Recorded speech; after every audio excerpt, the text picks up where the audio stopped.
Please note, this is an 18+ chapter.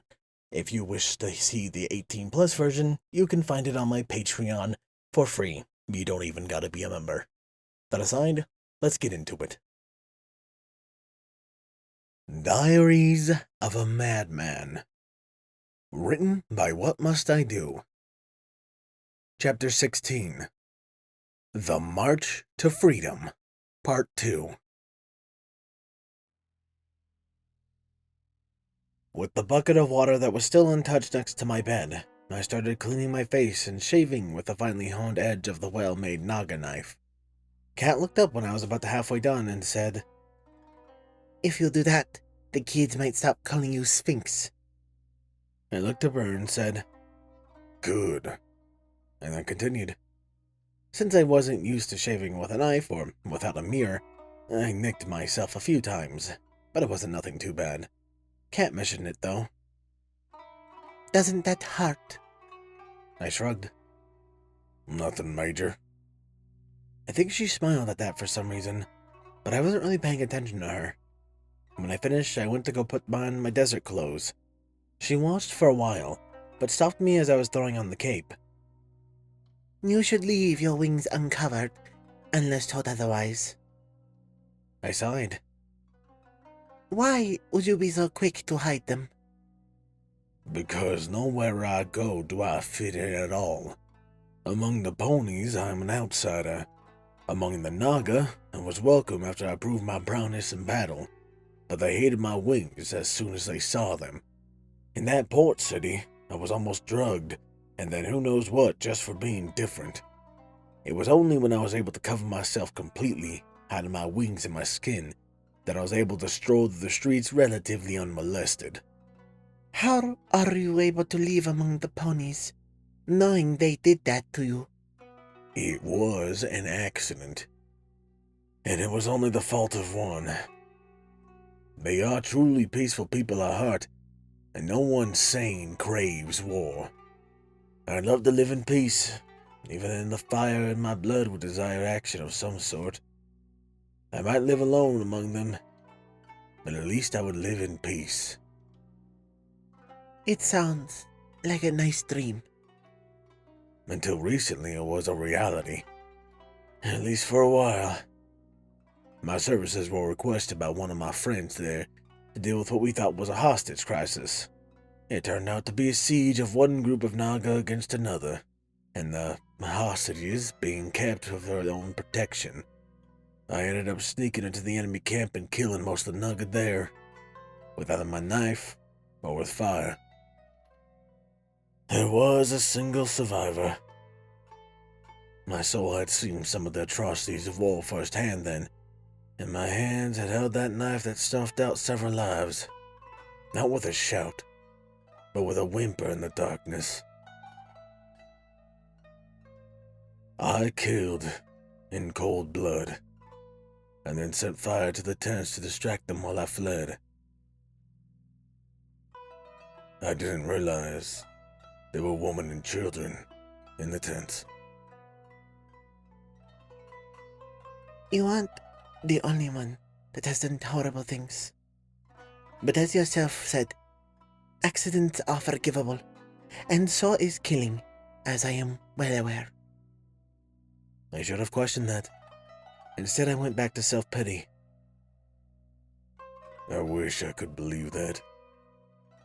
"Then allow our people to be your redemption, if that is the way you feel. Your experiences with the Naga led you here, and here you have the ability to save thousands to redeem yourself from the 100 killed." But at what cost? What level of blood will my hands be drenched in by the time we reach the border? Especially if you all do as I fear and lollygag about in fleeing. "And why would we do that?" You need to build connections and steal more slaves as we run. That can't be done quickly, unless you want to just go in and kill anything that moves in larger slave camps. "And what's wrong with that?" It would be suicide. This group of people is, 50 strong, give or take a dozen? You can even smuggle that number out with no problem, even if you did have to split up.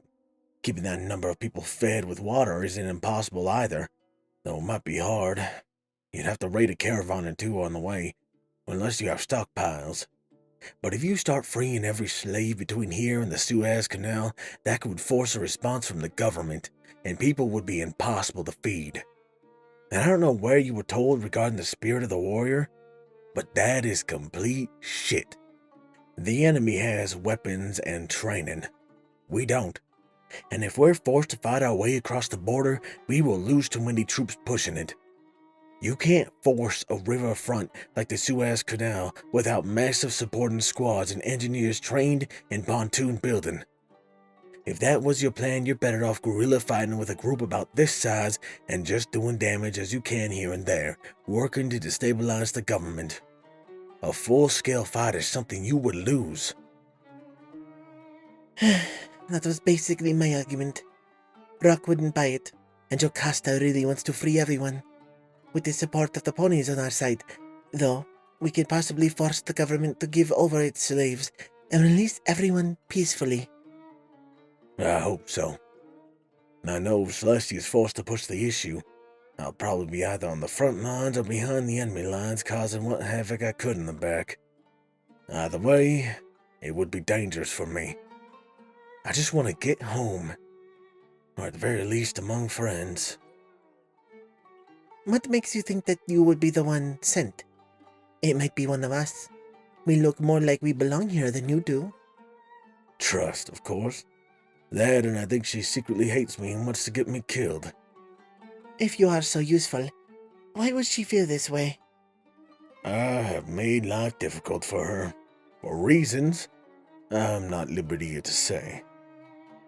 Maybe you would tell me more of your secrets in time, Navron. Not this one. I don't know what more you want from me. I've told you pretty much everything about me that you asked. Hell, not like you can use any of it against me. I wouldn't be so sure of that. You said that not many ponies know of your activities. What would you do if we were to threaten to reveal them? They might not let you back. And why would you want to do that? To keep you here, where you can help us fight. What makes you think I'd want to help you after you ruined my chance of return to peace? Where else would you go? I could go to your enemies, nothing else. If the ponies disown me, I have some plans in place that could easily destabilize this world, in more ways than one. Not entirely true, but I did have a few ideas to take down Celestia that I didn't mention to anyone, and if I had to go about wiping out slave groups for a corrupt government, I had methods of doing that as well. Basically, it would not be in your best interest to betray me. You talk big, but you have little proof to back up what you say. What makes you think you could even go to our enemies? They would probably never take you. A mercenary that brings the head of a leader in the enemy force would be rather highly praised. I told you some things about me, but not everything. You bastards may currently have me neutered with a blade against Spike's throat, but if that dynamic was gone, you would never see me again. Or at least, not until it was too late to run. So, why should we even keep you alive, if you would be such a great threat? Because I won't be until you turn me into one. You know, Navron, She said, walking to me. you aren't the only one with trump cards. She said with a caress to my face that suddenly turned sharp as she bared her claws. I could do anything I wanted to you, and you would be forced to sit there and take it. You could, but I don't see why you would. Confusion in his eyes at last. She whispered, turning away. So, you aren't as smart as you think you are. There would be nothing to gain for you, unless you plan to be found out and want me to take the blame for it. You always seem to think of politics, never of fun. Tell me, when was the last time you laid with a woman? Oh, shit. That's what this is about. As far as I know, about a month. A Naga woman. I see. Stretch your wings for me. What the fuck is wrong with this chick? I gave her the look that you would expect when you're thinking something like that. I wasn't asking, Navaron. I did as she said, stretching them as far as I could. She walked back but ran her paws over them, sighing with pleasure as she caressed them. I felt dirty, but I couldn't help a little moan. What the fuck? Why does that feel good? She then nodded once and walked out of the tent. I had finally found someone crazier than Pinkie Pie, and I was living with her until we got back to the ponies.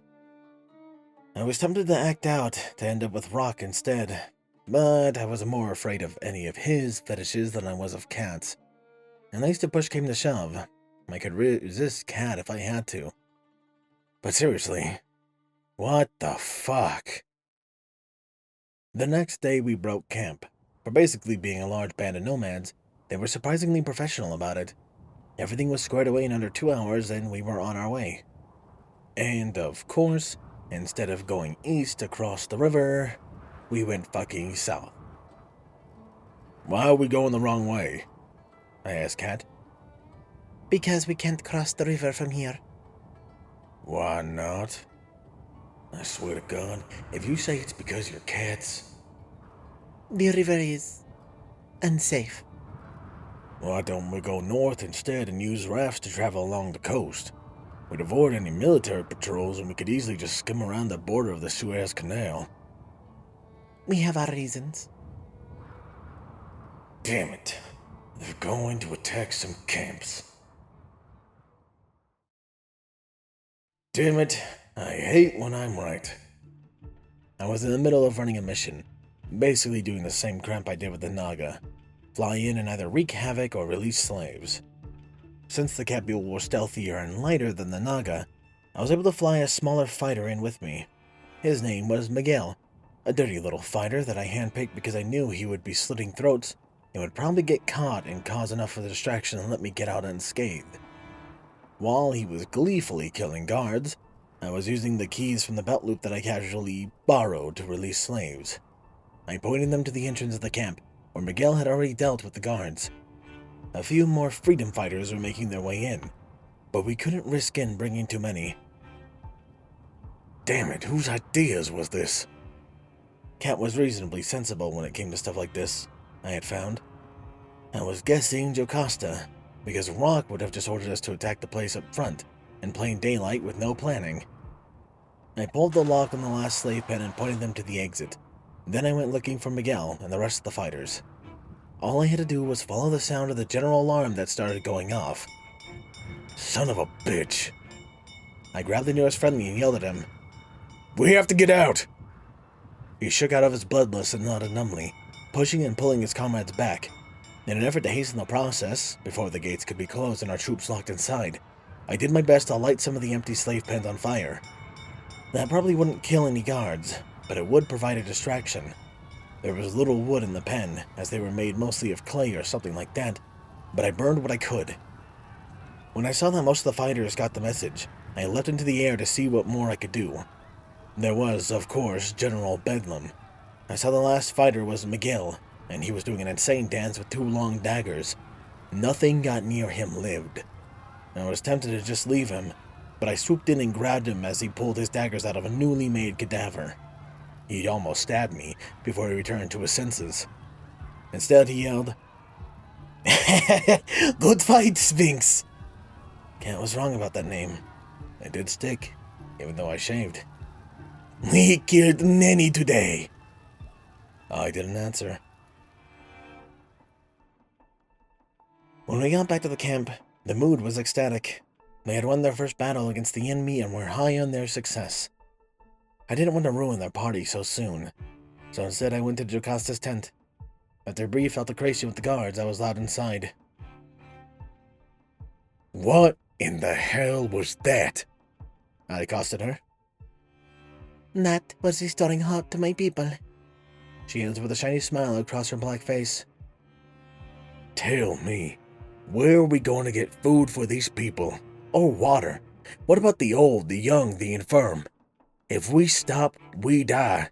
If we slow down too much, we die. If we run out of food or water, we die. I thought I made that clear. The smile disappeared in a cold, calm fury. She said, You are not in charge of this camp. You are an agent of a foreign power. You were promised to us as aid. You will obey my orders or you will die. Is that understood? You are gonna get us all killed. With that, I left her, not letting her respond. I stood at the edge of the party, not belonging there and yet somehow wanting to join in on the happiness. We had come a ways from where we had started, at least. We finally got across the river, at a bridge not too far north of Cairo. Thankfully, the group we were in was small enough to be classified as a roaming nomad group, as I had predicted, and we weren't searched that hard before we were allowed through. We were making slow progress, not wanting to alarm any patrols that might be tracking us. At the time, I was predicting making it to the Suez Canal in best 2 weeks if we went in a straight line. And then came the attack on the enemy camp, and now we were up over 300 people, many weak from slave labor or too old to be useful. We could no longer be seen as a nomadic group. We were too large and we had sacked an enemy area. Basically, any patrol that ran into us now had to be wiped out before they could report us. And just to show that whatever God is watching over this mad world wasn't paying attention to me, Capt decided that she wanted to celebrate that night. After that 1 week mark, I was beyond tired, completely exhausted. And the day I walked, when we stopped, I was forced to fuck, and usually after that I had to do a mission of some kind. So I was running off on almost no sleep, little water, and a lot of blood loss. I snapped. When I entered the tent, Capt was waiting for me, as usual. That same smile I had grown so familiar with was on her face. The tent flap closed behind me as I stepped inside, neither of us realizing what was about to happen. Oh, are you ready for a little session? She sensually asked, standing and holding up the collar. In my weariness, in my weakness, or perhaps my strength, I casually said, No. The smile on her face deepened.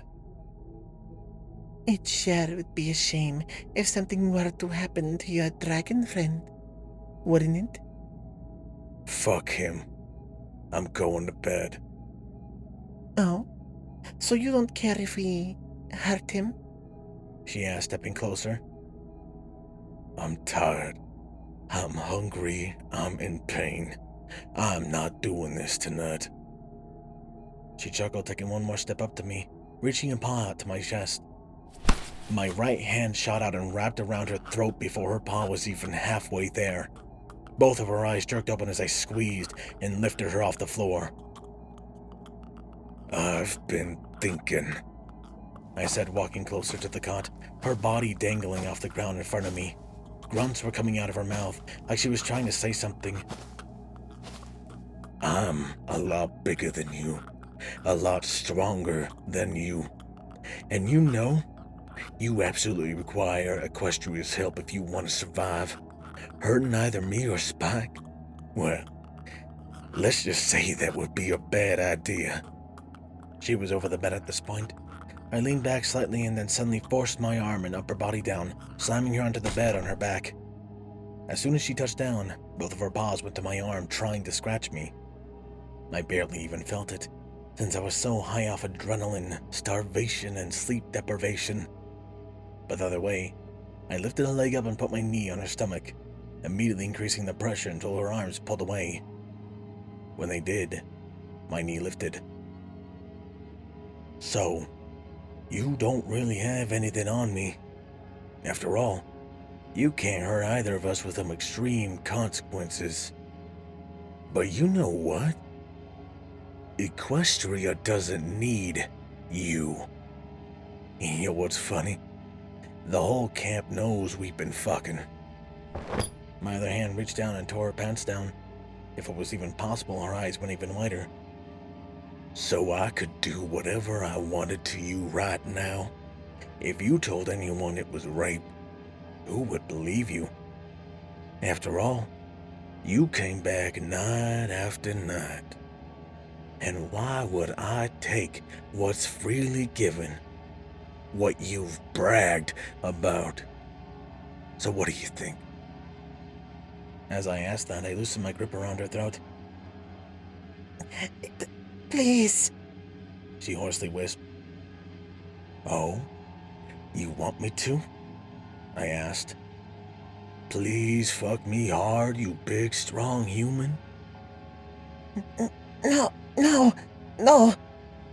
And why shouldn't I? I hissed, tightening my grip and leaning close to her face, my eyes narrowing. After all you've done to me, who would ever say this isn't fair? I loosened my grip again, letting her speak, but she had no words to say. You are very lucky in one regard, Capt. I am not you. With that statement, I sharply stood, dragging her up again. Then I threw her aside, away from me. If you so much as look at me funny again, don't expect any guards to get here quickly enough to save you. I growled, glaring at her. She was still too terrified to look at me. And at this point, all she could do was huddle in the sandy ground, curled into a ball and gently clutching at her throat. She might have been crying, but I didn't care one way or another.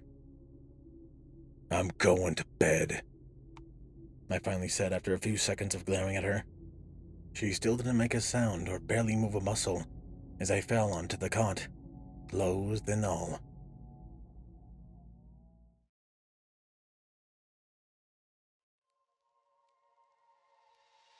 This, actually, I wouldn't say much well-deserved retribution. He should have killed her. 100%. Especially if you're watching the Patreon. Oh, actually, I'm pretty sure you get enough of the context clues without the Patreon version, which you can go view for free, which I'm pretty sure I added a disclaimer at the start of this video. I'll probably have to record that post of this recording.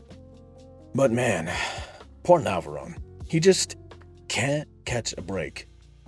And it's only at the breaking point of the man does he realize, I can literally just kill this woman. And even at that point, he still doesn't kill her and just decides, well, you're lucky I'm not you.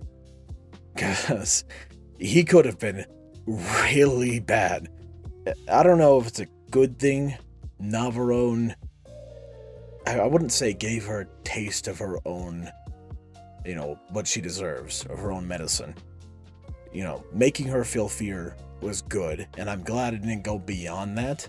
But a part of me is like, she deserves so much worse for what she's forced him to do for a whole week. And disgusting. Who aren't disgusting, however, are my wonderful Patreons. Thank you, my tier 1s, Angel Boof, CH, Dreamless Portal, HKH4, Hyperlink, Jason, 9Game, Lord High, Lost Nebula, Macario, Michael McDonald, Pony Entertainment, Redeemer of Dark, and Julius Costa PTRs. My tier 2s, Captain Blue Shadow, 212 Trooper, Andrew Ingram, Chaotic Mist, Kazaza, Danish Dash, Jay the Firewolf, GGMX 2000, Elemental Wolf, Solus Eclipse, User 1842, Weewoo, David M. Coleman, Dioxetine, Mackenzie McCollins, G-Man121 Garza, H1 Wolf King, Can Panzer, Mr. Crazy Deacon, Nobody, Nocturne, Rocky2522, Styx, Potato20, Saint Gok, Rihanna Dragonwolf, Swordbrother Mordiden, Volcod. A big thank you to my previous Titan tiers, Dark Guardian, Danish Dash, Maverick, and User 1842. And a big thank you to my current ones, Biss Eclipse and Silent Titan. I appreciate your guys' support so much, and it means a ton to me. That aside, however, this has been Firehearth. Have a wonderful day.